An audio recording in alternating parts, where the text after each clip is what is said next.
আমাদের ট্রেনে টিকিট কাটার জন্য আমাদের কিন্তু রেলে আইডি লাগে, আর আইডি করার জন্য আমাদের স্মার্ট কার্ডের দরকার লাগে, ভোটার আইডি কার্ড যেটা।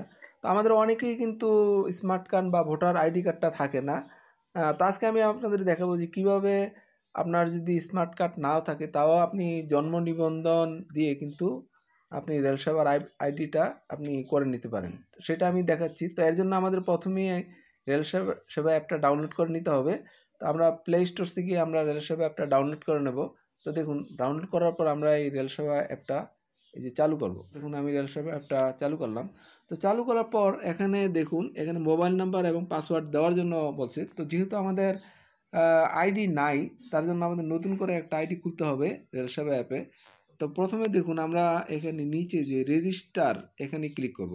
তো এখানে আমাদের কিন্তু দেখুন আইডি কার্ড দেওয়ার জন্য বলছে যে আইডি কার্ড। তো আমাদের যেহেতু আইডি কার্ড নাই, তার জন্য আমরা একটু নিচে যাব। তো এখানে দেখুন এই যে সাবমিট ডাটা, আমরা এখানে ক্লিক করব। তো এখানে ক্লিক করার পর প্রথমেই দেখুন আমাদের এই যে নামটা দেওয়ার জন্য বলছে। তো আমরা এখানে আমাদের নামটা নামটা দিলাম। দেওয়ার পর দেখুন এখানে একটা ইমেল দেওয়ার জন্য বলছে। তো আপনি আপনার এখানে ইমেলটা বসাবেন। তো দেখুন আমি আমার এই যে জিমেলটা দেওয়ার পর এখানে আমি আমার মোবাইল নাম্বার দেব। তো এখানে আমরা যার যার মোবাইল নাম্বারটা বসাতে হবে। তো দেখুন দেওয়ার পর আবারও কিন্তু কনফার্ম মোবাইল নাম্বারটা আবার এখানে চেয়েছে, আমরা দুবার দেব। দেওয়ার পর এখানে দেখুন আইডেন্টিফিকেশন টাইপ। তো আইডেন্টিফিকেশনে এখানে আমরা ক্লিক করব। ক্লিক করার পর যেহেতু আমাদের আইডি কার্ড নাই, তো আমরা এখানে বার্থ সার্টিফিকেট দিয়ে রেজিস্ট্রেশন করব। তো এখানে বার্থ সার্টিফিকেটটা দিয়ে দেবো। এখানে সিলেক্ট করে এখন দেখুন এই বার্থ সার্টিফিকেটের নাম্বারটা, যে আমাদের 17 ডিজিটের যে নাম্বার আছে, ওই নাম্বারটা এখানে আমাদেরকে দিয়ে দিতে হবে। এই নাম্বারটা 17 ডিজিটের নাম্বার দেওয়ার পর এখানে দেখুন আমরা এখানে ক্লিক করে আমাদের জন্ম নিবন্ধন বার্থ সার্টিফিকেটের যে জন্ম তারিখটা আছে সেটা আমরা দেবো। এর জন্য প্রথমে আমরা দেখুন এইখানে বছরটা সিলেক্ট করব। তো মনে করেন আমাদের বছর এখানে ধরেন 2006। তারপরে এখানে মাসটা দেব মার্চ। তারপর এখানে আমরা এই তারিখটা দেব। তো দেখুন আমাদের এই যে জন্ম তারিখটা এখানে চলে এসেছে। তো এখানে পোস্টাল কোডটা হলো আমাদের যে পোস্ট অফিসের যে পোস্টাল কোডের নাম্বার থাকে সেটা আমরা দিয়ে দেবো, 4 সংখ্যার এই দিয়ে দিলাম।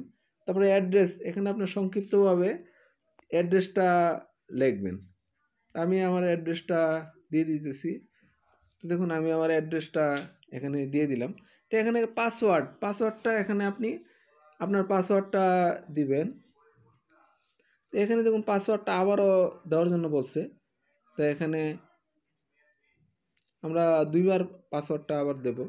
দেখুন আমি এই যে কনফার্ম পাসওয়ার্ড দেওয়ার পর এখানে নিচে দেখুন আমাদের এখানে আপলোড করার জন্য বলছে। তো এখানে আমরা ক্লিক করব। ক্লিক করে আমাদের যে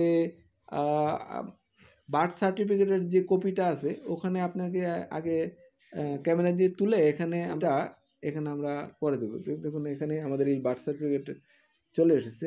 তো সবগুলো দেওয়ার পর এখানে দেখুন আমরা এই যে দেখুন রেজিস্ট্রেশনে ক্লিক করব। ক্লিক করার পর আমাদের দেখুন এরকম মোবাইলে একটা এই যে ওটিপি চাবে। তো আমাদের মোবাইলে একটা ওটিপি চলে যাবে 6 সংখ্যার। তো ওটিপিটা মেসেজ থেকে এনে আমি যে মোবাইল নাম্বারটা দিয়েছিলাম ওই মোবাইল নাম্বারে এখানে আমরা বসিয়ে দেবো। বসিয়ে দেওয়ার পরে কিন্তু আমাদের রেজিস্ট্রেশন কমপ্লিট হয়ে যাবে।